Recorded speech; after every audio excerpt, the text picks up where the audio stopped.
The media attacking presidential candidate Nikki Haley again. This time, she's being accused of using her, quote, brown skin to launder white supremacy. Watch. To quote Zora Neale Hurston, not all skin folk are kinfolk. Nikki Haley instead is the Dinesh D'Souza of Candace Owens. She's the alpha Karen with brown skin. And for white supremacists and racists, she's the perfect Manchurian candidate. And instead of applauding her, I am just disgusted by people like Nikki Haley who know better. I see her and I feel sad, Mehdi, because she uses her brown skin as a weapon against poor black folks and poor brown folks, and she uses her brown skin to launder white supremacist talking points.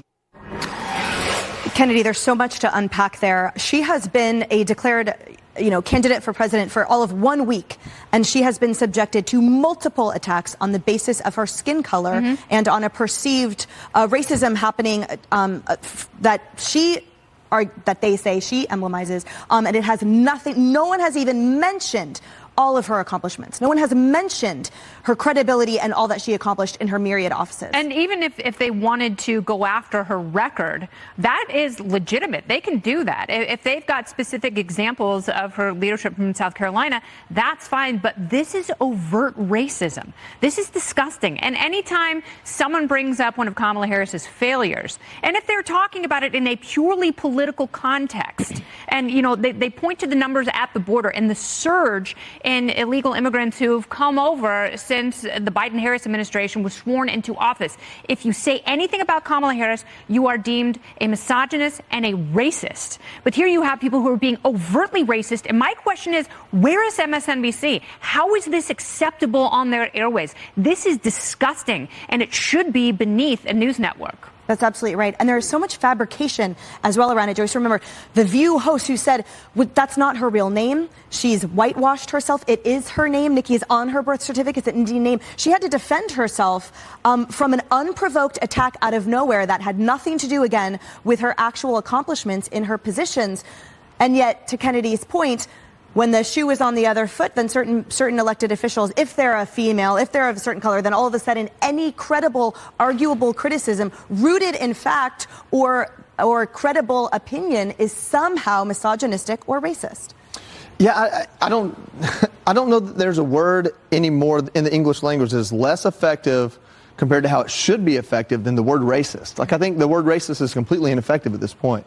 White supremacy is well on its way to being completely ineffective as a label you throw at someone at this point. The idea of labeling someone racist or white supremacist, I think the majority of people in this country hear that and they go, oh, that person's pretty mad, aren't they? They just really want me to hate that person, don't they? Let me look at the reasons why. Oh, wait, I like their policies. Maybe I'll vote for them. We've gone in 2.5 years from if you don't vote for me, you ain't black, to if you run against me, you ain't brown. And that's what we have now. And I think that if you're going to classify people in such petty ways, they're really going to move away from this push to cattle everyone up in some pen and say, hey, listen, we're all in this together because of the color of our skin or the nature of our religion or the union that our dads were a member of. All the things that the Democrats throw out there to try to get people under this presupposed big tent, those things aren't as divisive as Democrats want them to be, and Americans are starting to learn that shared experience at any level is better than no shared experience but being told you should have one because of the color of your skin.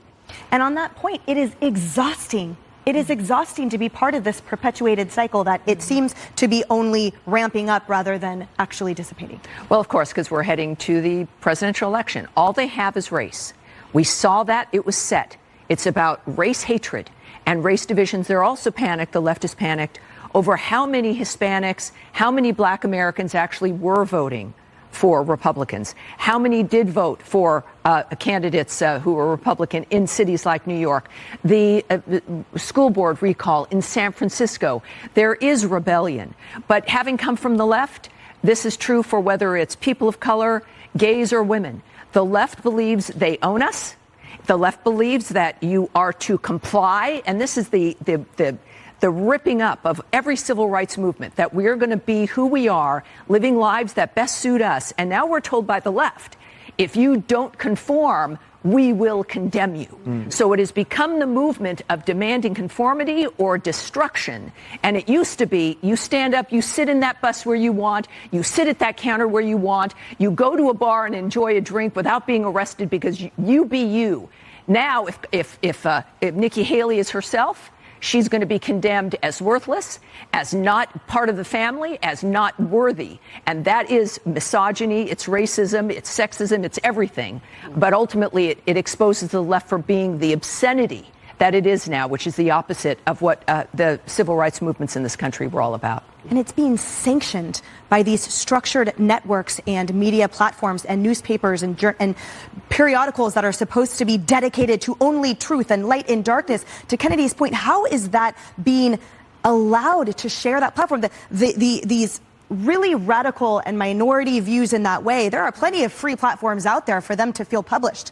But for that to be sanctioned by these structured, baked into the foundation, how is that acceptable? Have you watched MSNBC lately? I try not to. Look, yeah. Oh, I used to work there, actually. My first job in New York was there.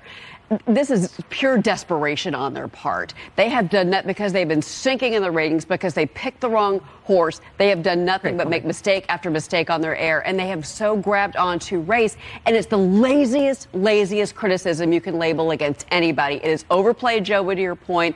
Let's talk about merits. Let's talk about Nikki Haley's merits, her experience, what she has done. She was an incredible ambassador to the United Nations. But nope, never mind. Never mind. We're going to make it about race. It has nothing to do with her. I think it has to do with all of them and what a mess things are over there right now. Yeah, the left-wing media in general, absolutely. Well, I hope that in the debates that they air them all, or that they print everything that was said and then talk about that. All right, coming up, why Charlie and the Chocolate